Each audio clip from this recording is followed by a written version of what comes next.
Dito na po kami sa monasteryo. Yan po, tingnan natin po yung kapaligiran, ang ating view. Dito. Tingnan natin ang view, kapsat. Ayan. Ayan po. Ang ganda po ng tanawin. Si Balong to, di natin ito mabiro ka na. Ayan na, magpicture ta na, Linlen. Picture na naman. Ayan ka. Linlen, picture na naman ito cellphone mo. Basta mo kalitin eh. Ma, Linlen, tanid ta ka nito. Ano nalawag?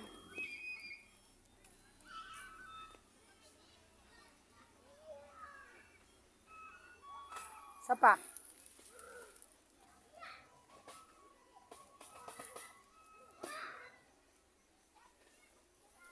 Ayan, kakabsa, tayo ay nandito sa part ng ang ganda mga tignan nyo na lang po yung tanawin po, kakabsa.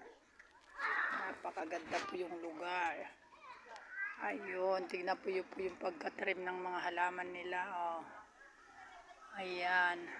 Dito po ay monasteryo. Di Tarlac, kakabsat. Tignan natin ang ating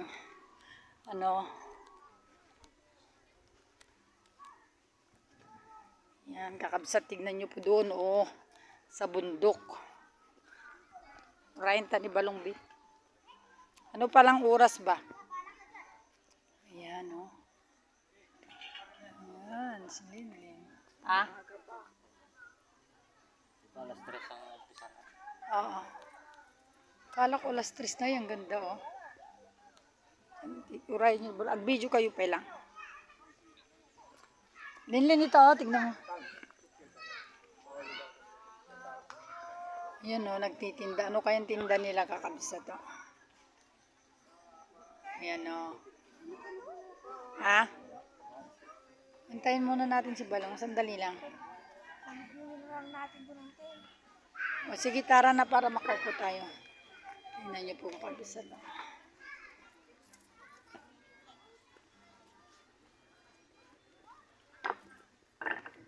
Ayan. Sige, magano ka na. Kami nyamita kami kayo. Ayan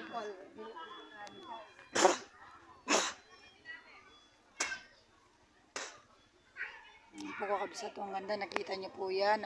Yan po yung bundok ng monasteryo, kakabsat. Ayan. Saan si Balong?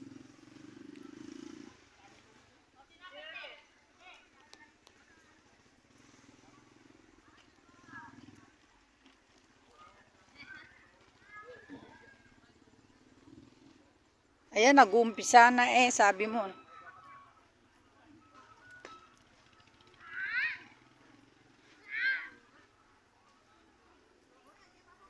Ayan po, di po ba? Saan si Balong? Baka nandun, baka nagkasali. Andyan na. Tara na daw. Diretso na. Sige. Diretso na kasi nag-umpisa na. Nag-umpisa na.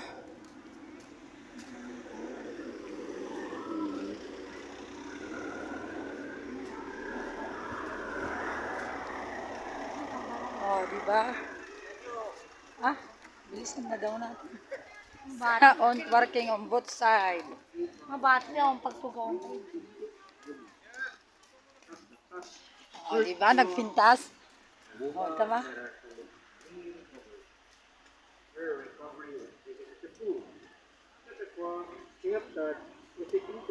Yan na po, nag-umpisa na po ang simba, kakabsat. So naglalakad tayo hanggang dun sa simbahan pababa. Lalakad po tayo. Yan, dami pong sasakyan. Tignan nyo po, punong-puno na ang sasakyan. Kahit bundok po, marami pong pumupunta rito para magsimba, kakabsat.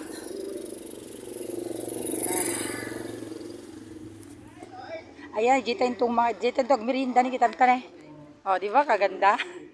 Linlen, sabi ko kasi sa'yo. Yan, kakabsat.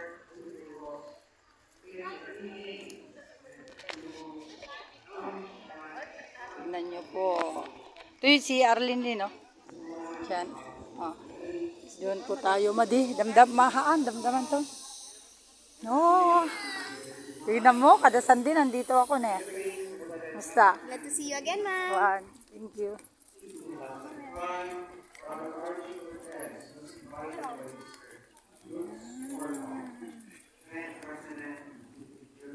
Ayan po yung simbahan ng Kakabsat.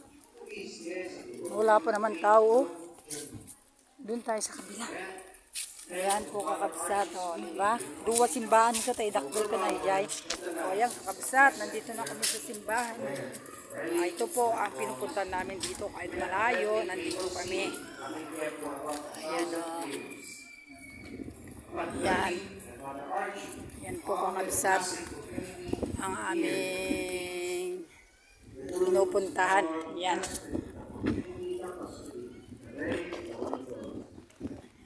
That some people and friends prefer to be anonymous in their generosity helped in reconstructing this chapel to its present structure. And now is called the Pilgrims Chapel. Saan na kami po?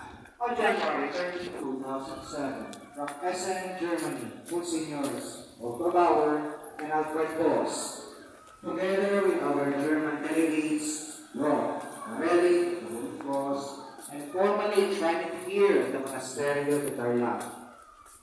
The enshrinement was officiated by the then assigned papal nuncio to the Philippines, the Most Reverend Fernando Peloni, in the presence, of course, of the Most Reverend Florentino Ercenense, the former Bishop of Tarlac. Together with other archbishops, bishops, priests, and religious groups from different archdioceses and dioceses all over the Philippines. The blessing was also witnessed by top government officials of the province of Tarlac, headed by the then late Congressman Jose Apiyap Sr., who was very helpful in securing this place where the monastery is located. The relic of the Holy Cross is exposed for public veneration twice a year, every fourth Sunday of January, on the occasion of the enshrinement anniversary of the relic,